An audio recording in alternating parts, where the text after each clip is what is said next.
சூரத்து தலாக் என்ற ஒரு அத்தியாயம்.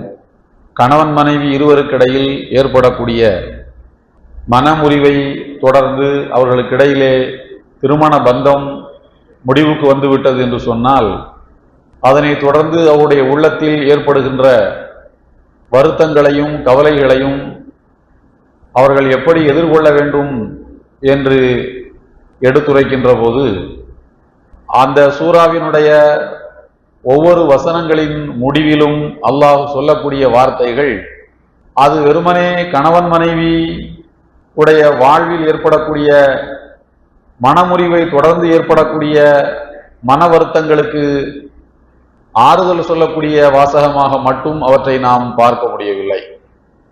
பொதுவாக முஸ்லிம்கள் தனிநபர்களோ அல்லது முஸ்லிம் சமுதாயமோ அல்லது முஸ்லிம்கள் ஒரு இனக்குழுவாக வாழ்ந்து கொண்டிருக்கின்ற போது அவர்களுடைய அன்றாட வாழ்வுக்கு ஏற்படுகின்ற மிரட்டல்களோ அச்சுறுத்தல்களோ இவைகளையெல்லாம் அவர்கள் எப்படி எதிர்கொள்ள வேண்டும் என்று அவர்களுக்கு தைரியமூட்டக்கூடிய வாசகங்களாக அவை இருப்பதை நாம் பார்க்க முடிகின்றது.